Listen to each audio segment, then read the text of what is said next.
Hi everyone, it's Jabari. Loving father, husband of Krista, father of two beautiful children, Avery and Evan. I'm a proud school principal. I taught second grade, I taught fourth grade. I coached sports over the years. Love poetry, artwork. I once had a rock collection. Love being outside in the wilderness, spending a lot of time with our kids. Love that. Love the beach. Love listening to Dave Matthews, especially this time of year. Pearl Jam, because it gets me in that summer mood. But I also love MOP, Mobb Deep, Nas, Jay-Z, Childish Gambino, Wu-Tang Clan as well. I love stupid comedies, old school, half-baked. Definitely some of my favorites. Fridays, stuff like that. Love dramas. John Wick series, I'm a big fan of. You already said I was a teacher and principal. I did all. Okay, I said that. But maybe you don't know that each day when I leave my home, I always get concerned about whether I am a threat to others or not. How do I make sure that I don't look like a threat to other people? That others aren't scared of me. That even in my suit, others aren't scared. Or when I'm not wearing a suit, when I'm in sweats, when I'm at the store, if I'm wearing a hoodie, or I'm walking in front of my own house.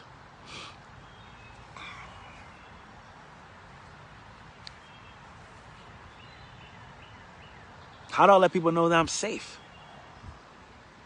That there's no reason to have fear.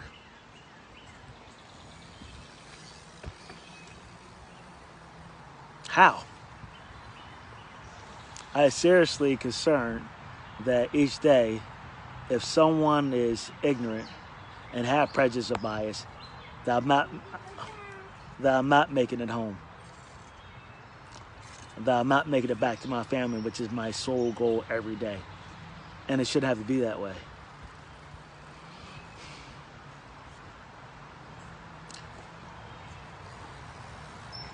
A few examples. I'll give you three real quick. I was in a store in Bethany Beach a few years ago, buying some things for my children, some Crocs, because we're at the beach. When this lady and her mother, this lady had said to her mother to watch her stuff, watch her money. Right there in front of the cashier, I was waiting in line next to her, and she thought that I was a threat. The cashier didn't speak up. Nobody else in line spoke up. She somehow thought I was a threat. My family was just waiting outside because it's too crowded in the store. Maybe if she would have saw me with my own children and would have understood why I was there. Who knows? Not that long ago, this year, I was followed around a department store because I was buying a tie and a shirt to pick up some extra details for a wedding. I was dressed in a suit, pretty much buying the same thing similar to what I had on. But yeah, I was a threat, and I was followed around the store for more than 30 minutes, asking, did I need anything? Can I help you? And they had this hovering over me. For what? I've been through the years of being stopped driving while black. I've been followed in my own neighborhood. People assuming that I haven't lived there. I don't belong there.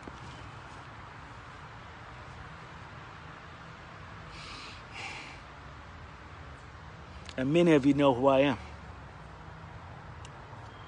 So how am I a threat?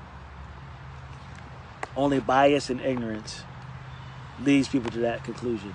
And scared people do dumb things.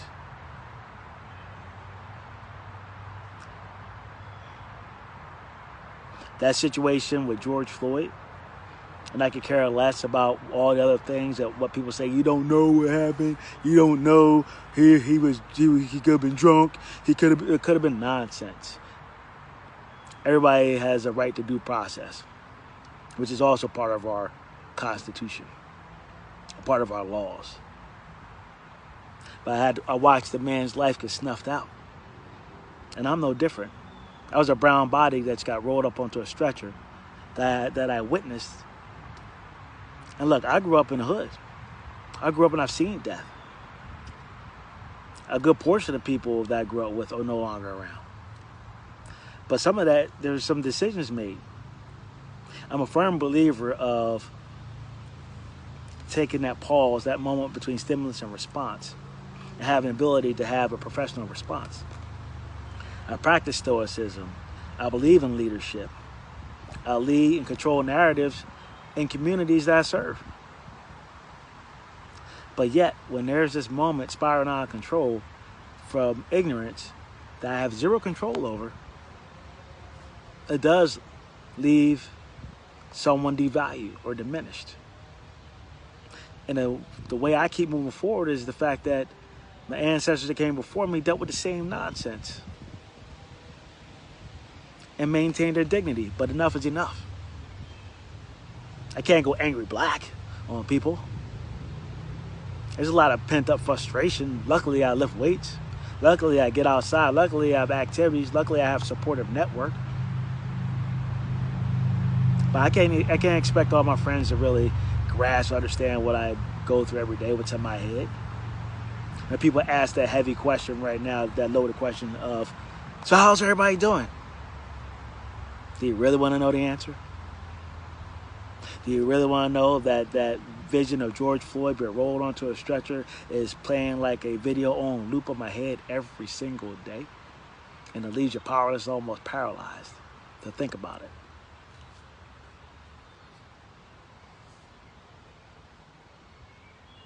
If you ask any male, a person of color, especially professional setting, who has to force themselves to whether smile or make sure other people know that they're safe and they're constantly proving themselves.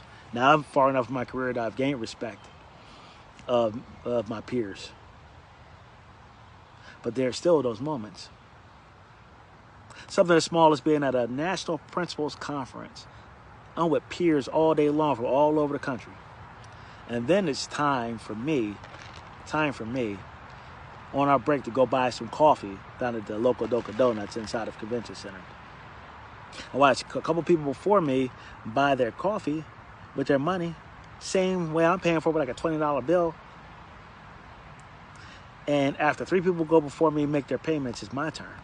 And I'm in my suit. I got I'm feeling fly, fresh. I got my label on saying I'm at the conference. My name, Dr. Jabari Whitehead, for all those accomplishments. And a woman takes my money and holds up to the light. And I'm like, here we go again. Here we go again. Heck, we at our house, we have an alarm system that notifies the police and fire department. I do everything I can to make sure that alarm doesn't go off for any reason, because I don't want that encounter. And again, it's not every single individual serving the role of police officer. It's not every single human being who is biased and racist and prejudiced. It's not everyone. It's not a blanket thrown over everybody, but it's enough. And now I have a son that I have to prepare every day. Here's my man. Say hi, Evan. Hi. I'm going to wrap this up because I'm going to get back to hanging out with my buddy. But I don't worry about his life. I worry about the fact that he's playing outside with a black remote control in his hand as he controls his car, what it could be in the eyes of ignorance. Worry about the fact that he can't be outside with Nerf guns. He can't be outside with, little bows and arrows, shooting targets, toy stuff, toy Nerf things. He can't. I won't let that happen. I can't let my son be a good person to pick up someone dropped money on the ground. We already had the conversation. Evan, what do you do if you find money on the ground? What do you do? If you know who dropped it and you know them and you trust them, then you give it back to them. What happens if but you don't? If you don't, But if you don't know who dropped it, leave it there. Been having this conversation for a couple years now. And my job every day is to make sure I come home. And it should have to be that way. Shouldn't have to survive my days. Survive my drive to work. Survive the thoughts and fears of others because they're small. Small people love to reduce you, and average people love for you to be average, want to keep you average. Yeah, a lot of small people out here. A lot of people who don't want anyone to progress. But this is a dangerous situation. You might ask, what can you do? What can my friends do? Well, if you genuinely want to know how someone's doing, be ready to listen. Be ready to hear and be ready to act.